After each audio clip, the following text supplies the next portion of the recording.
ഇവന്റെ ദുഷിച്ച രക്തം ഇവിടെ വീണാൽ ഈ മണ്ണിന്റെ വിശുദ്ധി കൂടി നഷ്ടപ്പെടും. ഇവനായി കാത്തു നിൽക്കുന്ന ഇവന്റെ ആത്മമിത്രം വാവച്ചന്റെ അടുത്തേക്ക് അയക്കും ഞാൻ ഇവനെ. പൊളിച്ചടുക്കും മേഡം അവനെ.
എന്നെ ഒന്നും ചെയ്യരുത്. ഉനക്ക് എന്നെ വേണമോ തരല.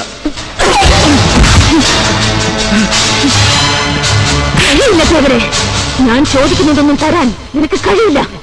സ്വന്തം പതിയെ കള്ളനാക്കി കഴിവിലേറ്റിയ പാണ്ഡ്യ മന്നന്റെ കഥ നിനക്കറിയില്ലേ?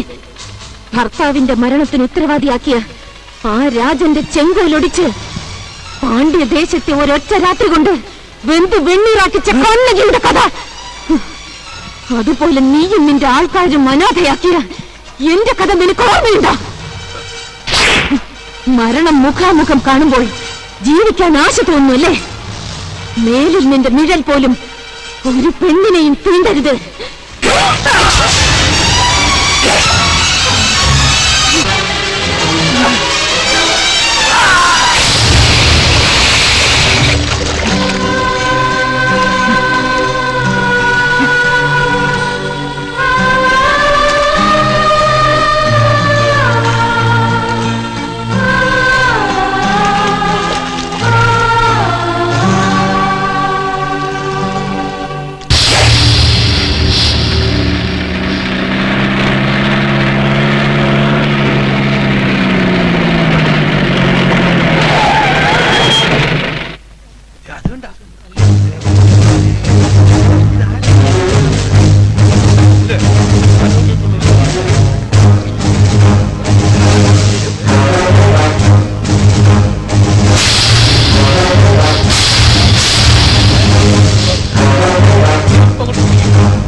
Good morning sir.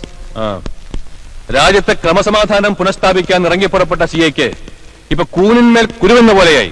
ഒന്നിനുമേൽ ഒന്നായി കേസുകൾ വന്ന് കുമിഞ്ഞു കൂടുകയല്ലേ. ഒരെണ്ണം അന്വേഷിക്കാൻ ഇറങ്ങി തിരിച്ചിട്ട് ഇപ്പൊ 3 കഴിഞ്ഞു. ഈ ബന്ധം ഹർത്താലും ഒക്കെ നിരോധിക്കുന്ന പോലെ കൊലപാതകങ്ങൾ നിരോധിക്കാനുള്ള ഏർപ്പാടുണ്ടാവണം സർ.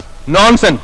എടോ, തന്നെ കൊണ്ട് ഈ പണിക്ക് പറ്റില്ലെങ്കിൽ ഈ കാക്കിയും തോക്കൊക്കെ ഊരി വെച്ച് വേറെ വല്ല പണിയും നോക്കണോ. സോറി സർ, ജോലിക്ക് ഞാൻ ഫിറ്റാണെന്ന് തീരുമാനിക്കേണ്ടത് എന്റെ ഡിപ്പാർട്ട്മെന്റ് ആണ്. രാഷ്ട്രീയക്കാരുടെ പാരലൽ ഫോഴ്സിന് മറുപടി പറയേണ്ട ബാധ്യതയൊന്നും എനിക്കില്ല. ഞങ്ങൾ നേതാക്കന്മാർ വിചാരിക്കുന്നത് പോലെ ഇവിടെ അഡ്മിനിസ്ട്രേഷൻ നടക്കൂ. കുറ്റവാളികളെ കണ്ടുപിടിക്കാൻ തലയ്ക്കകത്ത് എന്തെങ്കിലും വേണ്ടേ? കഴിവുകേട് സംബന്ധിച്ച് പിന്മാറിക്കോ. ഡൽഹിയിൽ നിന്നും ബുദ്ധിയും ശക്തിയും ചങ്കുറപ്പുമുള്ളവരെ ഞാൻ കൊണ്ടുവരും. നിങ്ങളുടെയൊക്കെ താളത്തിനൊത്ത് തുള്ളുന്ന കുറെ പാവകളെ ഇറക്കുമതി ചെയ്ത് ലോക്കൽ പോലീസിന്റെ മൊറൽ തകർക്കുന്ന ഏർപ്പാടൊന്നും ഇനി ഇവിടെ നടക്കില്ല sir. Then get prepared to accept your suspension order within 48 hours. Make it 24 hours. You can suspend me, dismiss me or transfer me. I don't mind. പക്ഷേ ആ ഓർഡർ കൈപ്പറ്റുന്നതിന് മുമ്പ് എന്റേതായിട്ടുള്ള ചില ഫൈൻഡിങ്സ് സ്റ്റേറ്റിലെയും സെന്ററിലെയും ഹോം മിനിസ്റ്റർക്ക് ഞാൻ കൈമാറും. I don't care. You have to. Business സാമ്രാജ്യം സ്വന്തം കൈപ്പിടിയിൽ ഒതുക്കാൻ വേണ്ടിയാണ് കൂടെയുള്ള 2 ബിസിനസ് പാർട്ട്നേഴ്സിനെ നിങ്ങൾ കൊല്ലിച്ചേർന്ന ഒരു കൺക്ലൂഷനിലെത്തി. അത് പത്രക്കാർക്ക് ഞാൻ ലീക്ക് ചെയ്താൽ സാറിന്റെ പൊളിറ്റിക്കൽ കരിയർ, മന്ത്രിസ്ഥാനമൊക്കെ എന്ന് സ്വപ്നമായിട്ട് തന്നെ അവശേഷിക്കും. MLA പോയിട്ട് ഇലക്ഷനിൽ ഒരു കാൻഡിഡേറ്റ് പോലും ആകാൻ കഴിയാതെ mass leader Viswanathan. Shut up, you fool. Better you keep your mouth shut. That will be better for me, for you and for my investigation. Goodbye.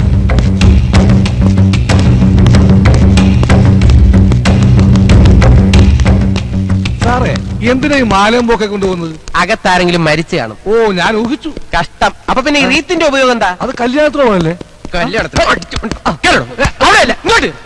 CI Mohandas ഉണ്ടോ ഇവിടെ? അവന്റെ അമ്മയുടെ ഒരു ഇൻവെസ്റ്റിഗേഷൻ. ദേവരുടെയും ബാബച്ചന്റെയും ഭരണത്തിൽ അവന് എന്നെ സംശയമുണ്ടെന്ന്. വിശ്വട്ടൊരു ഗ്ലാഡ് ന്യൂസ് ഉണ്ട്. നമ്മൾ പ്രതീക്ഷ പോലെ തന്നെ കാര്യങ്ങൾ നടന്നു. സ്ത്രീവിവാദ കേസുമായി ബന്ധപ്പെട്ട് മന്ത്രി കനകദാസ് രാജിവെച്ചു. പാർട്ടി ഇപ്പൊ ആ സ്ഥാനത്തേക്ക് വിശ്വട്ടെ തെരഞ്ഞെടുത്തിരിക്കുന്നത്. മെസ്സേജ് ഇപ്പൊ എത്തും. അറിഞ്ഞ പാടെ ഞങ്ങൾ ഫോണിലും മൊബൈലും ട്രൈ ചെയ്തു, പക്ഷെ രണ്ടും കിട്ടുന്നില്ല. കനകദാസിന്റെ രാജി അവന്റെ ആൾക്കാരുടെ അനാവശ്യ ഫോൺ കോൾ ഒഴിവാക്കാൻ വേണ്ടി തൽക്കാലം മൊബൈൽ ഓഫ് ചെയ്തു. അത് നന്നായി. ഭരിക്കാൻ പോകുന്ന മന്ത്രിക്ക് ഞങ്ങളുടെ അഭിവാദ്യങ്ങൾ. സത്യപ്രതിജ്ഞ ഉടനെ ഉണ്ടാവും.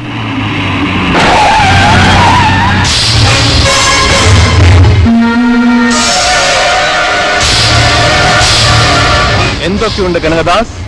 രാജഭാരം കൈവിട്ടു പോയ ശേഷം കേവലം ഒരു പ്രജയുടെ സ്ഥാനം പോലും ഇല്ലാതായി പാർട്ടിയിൽ നിനക്ക്, അല്ലേ? ഞാൻ പറഞ്ഞില്ലേ, നിന്നെ ഉയർത്തി അങ്ങ് വാഴ്ത്തപ്പെട്ടവനാക്കിവൻ ഞാൻ. അതേ കസേരയിൽ നിന്നും പിടിച്ച് താഴെ ഇറക്കി നിനക്കായി പട്ടണ തീർത്തതും ഈ വിശ്വനാഥൻ.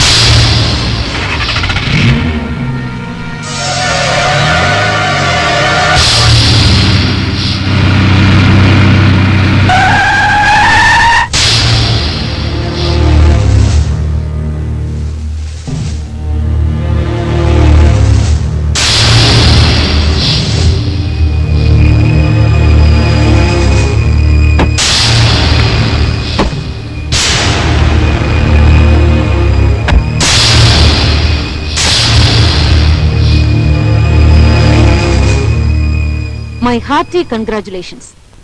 പുതുവർഷ പിറവിയിൽ മന്ത്രിപദം അലങ്കരിക്കാൻ പോകുന്ന താങ്കൾക്ക്. എന്നാൽ മിസ്റ്റർ വിശ്വം, സത്യപ്രതിജ്ഞാ കർമ്മം കഴിഞ്ഞ് അങ്ങ് തിരുവനന്തപുരത്തെ സെക്രട്ടേറിയറ്റിലിരുന്ന് നീണാൾ വാഴാമെന്നുള്ള മോഹമാണെങ്കിൽ അത് വേണ്ട. മാറി നിൽക്കടി മുമ്പീന്ന്. എനിക്കറിയാം ഇവിടെ നടന്ന കൊലപാതകങ്ങളുടെ പിന്നിൽ ജീർണിച്ച് മണ്ണോട് മണ്ണടിഞ്ഞ നിന്റെ പഴയ പ്രതികാരത്തിന്റെ തിളപ്പാണെന്ന്. തീർക്കും ഞാൻ.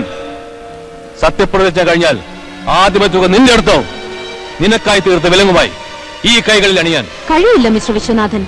അതിനു മുൻപ് അയക്കും ഞാൻ നിന്നെ, വാവച്ചനെയും തേവരെയും അയച്ച അതേ ഇടത്തേക്ക്. 5 വർഷത്തെ ബോംബെ ഡൽഹി ജീവിതത്തിൽ ഞാൻ കയറിയിറങ്ങിയ വഴികൾ, യാതനകൾ, ഇവയെല്ലാം സഹിച്ച് കാശ് നേടുമ്പോഴും ഈശ്വരനോട് ഞാൻ ഒന്നേ ആവശ്യപ്പെട്ടിരുന്നുള്ളൂ, നീ അടക്കമുള്ള രാജ്യദ്രോഹികളെ ഞാൻ എത്തും വരെ ജീവനോടെ വച്ചേക്കണമേ എന്ന്. മരണത്തിന്റെ കവാടം നിനക്കായി തുറക്കപ്പെട്ടു കഴിഞ്ഞു. 5 വർഷത്തെ അജ്ഞാതവാസത്തിന് ശേഷം ഈ പാർവതിക്ക് വരുന്ന ഭട്ടാഭിഷേകമാണത്. സത്യപ്രതിജ്ഞാ കർമ്മത്തിനു വേണ്ടി നിനക്കായി നേരുന്ന ആദ്യത്തെ എന്റെ മരണാശംസകൾ. വരട്ടെ mister Viswanathan. Good bye and good luck.